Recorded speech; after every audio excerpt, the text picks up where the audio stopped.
What's going on, everybody? This is Warrior Angel. I'm going to talk to you about one of my favorite games, God of War. Been playing ever since the beginning. It's a game that the PS4 version, God of War 4, is a game that was given to me by my son for my 39th birthday. Thank you for that, Ace. So this is just basically going to cover my review of it and show a little game footage of my very last fight, which brought me to 100% because I am a completionist. And yeah, so without further ado, let's start this review. Okay, so to start off, we'll talk about the history of it all. The first God of War came out in 2005. Since then, we've had God of War 1, 2, God of War on the mobile version of Betrayal, Chains of Olympus on the PSP, God of War 3, Ghost of Sparta on the PSP, then Ascension on the PS3, and now God of War 4, which is the topic of the day. Then I want to talk about the fact that how well the history has all connected. It's been a very good, smooth transition. It shows very many aspects of every character that's involved, and just makes for a very good story, which was, in my opinion, what makes the game so great itself. The look has always been the best quality for the time period in which it was captured. God of War 1, for its time period, was just on point, like one of the best looking games at that time. Sharp images, good detail, and sounds were amazing.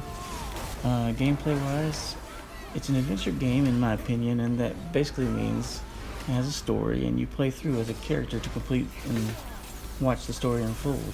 It has combat and puzzles to challenge the brain, one of my favorites, which are two aspects that make the game so amazing. Third-person view can be annoying at times, especially when someone is behind your body or in the camera angle.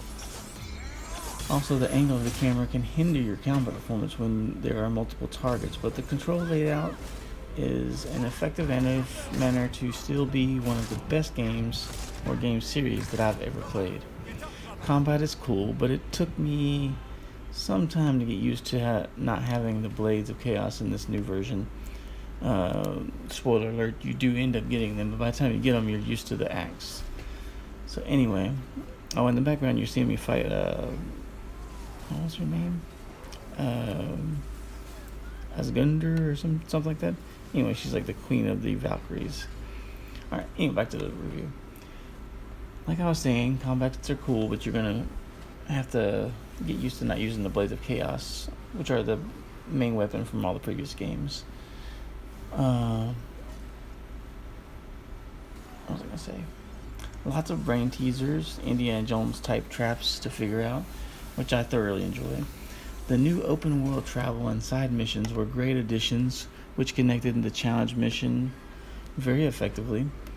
Challenge missions previously were, I think, a separate game mode, so this game made it much more fluid.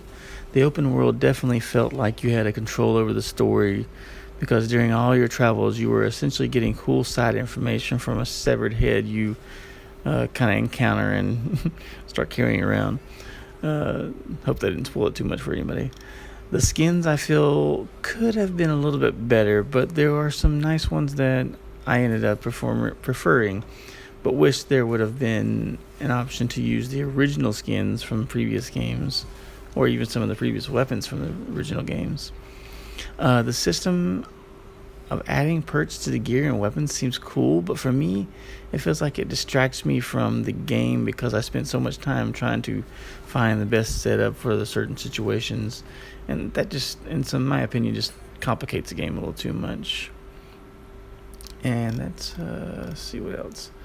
So I started playing the game on hard, and this is an interesting thing because I tend to want to play a game on hard because that's just what I do. I mean, I figure, especially for games like this that I've played before, that I've played them so much that I should be pretty proficient, and sometimes the game has trophies for if you complete it on hard, so I tend to start that out on hard for games that I've played before. But like I said, I started this one on hard, and figured since I was a seasoned God of War vet that has been pretty much successful in previous games and achieving some of the hardest milestones, such as the challenges from all the previous games, that would be okay. However, this game's degree of difficulty is, in my opinion, overpowered because there are bosses, such as the Queen Valk that you're watching me face, uh, and in the mist area that seem highly unlikely on any difficulty other than normal to be able to defeat. Now, I heard that originally you could not change difficulty levels in the mid game, but that it was patched to be able to after enough people complain, I guess. So now you can change in the middle of your game and what level of difficulty you want to play at. Another reason I like playing hard mode on most games is because most games have trophies, which I already told you, but this one particularly did not have any trophies for hard mode, so that was kind of a bummer. So needless to say, after realizing this, not being able to really move forward at the Death Mist level area, which you'll see if you play the game, I highly encourage you to play it. I changed from hard to normal because it was just ridiculously hard, and even with me being super careful, trying not to take any damage, it just still wasn't possible for me. And I actually questioned any YouTubers that have actually completed it on hard because I watched some of them, and if you watch the boss fights, there's certain moves that the boss will do in harder modes that they won't do in the easier levels, and that makes me question some of these YouTubers that said they did it on hard, no damage, and other things like that. So, but that's just my opinion. They could be right. They could be better than me, but just make your own decision.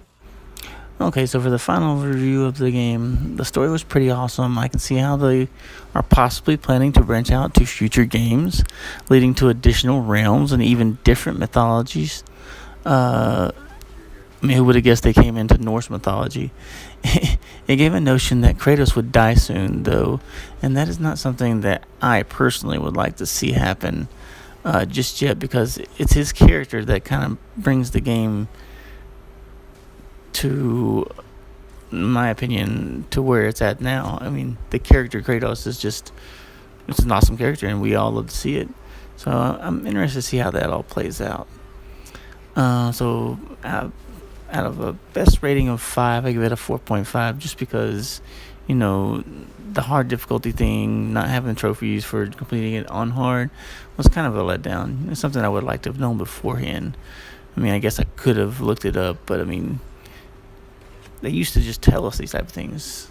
But anyway, so without further ado, let's get into this gameplay you're about to see, which I finally, after I think about 30 plus matches against the final Valkyrie, finally do defeat her. Let's just go into that now.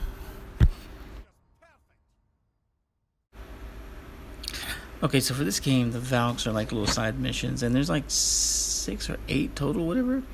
And this one is basically a combination of all of them. She's the queen of the Valkyries.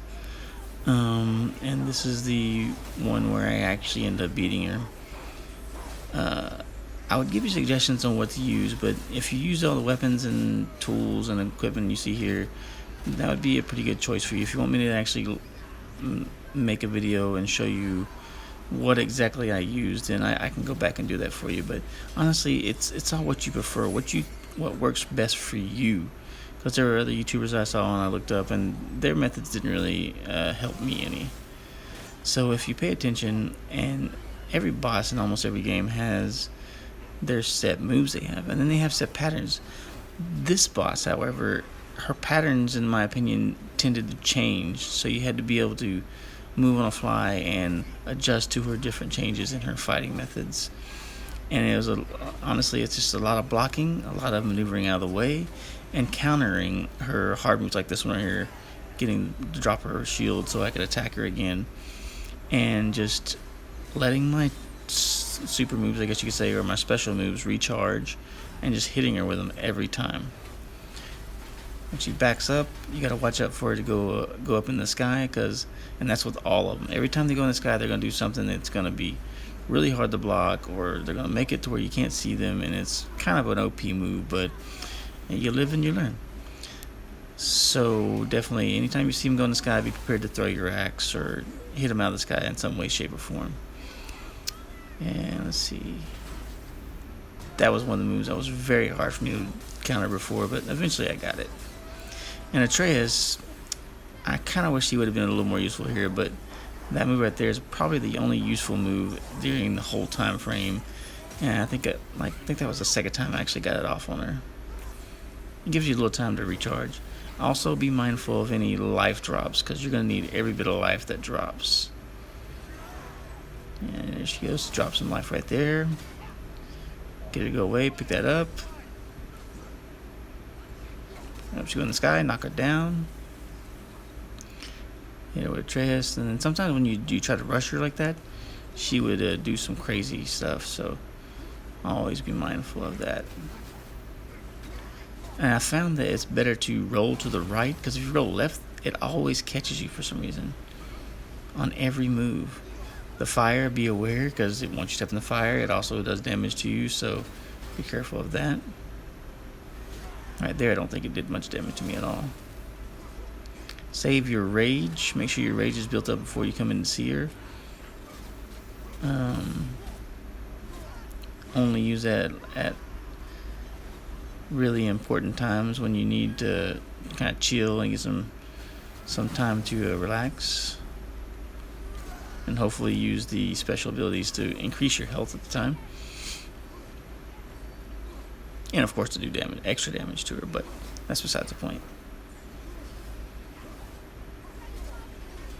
And mind you, this is on normal, this is not on hard mode, because I can't even imagine fighting this woman on hard mode.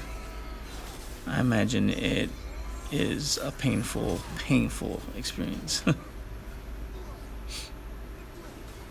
Yep, every time she goes in the sky. Because once she goes in the sky, I think she turns the whole area into like a mist area, and you can't see any of her moves coming, even the one that swoops down from above. And you've seen in previous clips, while I was talking before earlier, where she'd jump into the sky, come down, and land on you, put her foot on your throat, and basically like kick your face.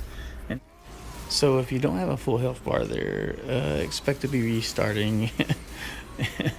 And it might be frustrating at first, but trust me, you'll get it. Just watch her moves, watch what she does before and after, learn the patterns, and basically go from there. Eventually you will get it. Don't sweat it. I mean, it takes time. And yeah, we're almost done here. She's about to be goners. And you get to see him do a move that I think they took from the time he came across Icarus. Reminded me so much of, there it is right there, pulling off the wings. Surprised he didn't wear them like he did Icarus's wings. Thank you, friends. You have saved the Valkyries. Sigrun, how did this happen? Mimir, is that you? You have been freed, but... Freedom comes at a price, milady. You speak truly. Countless winters we serve the All-Father. But only through his union to the Queen did we ever taste some measure of freedom. But aren't you the queen? There has only been one queen of the Valkyries, the goddess Freya. When Odin severed her wings, I served in her absence, but it wasn't enough for the All-Father. He used an archaic piece of magic, corrupting my sisters. I tried to contain the damage by imprisoning them in places where they could cause no harm, but soon I lost myself as well. Sigrun, I'm sorry for being so worthless. I could have done something, or tried at the very least. What will you do now? I must reunite with my sisters. Together we can restore balance to the realms. You have the eternal blessings of the Valkyries.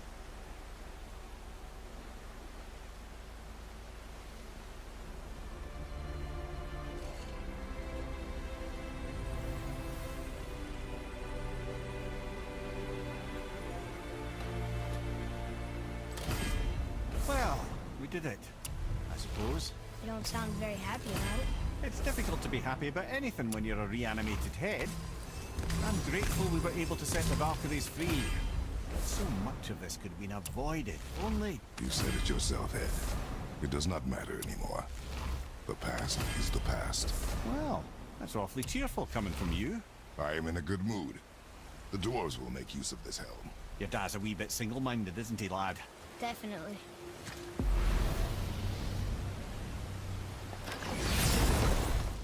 Hope you enjoyed the review, and until next time, peace!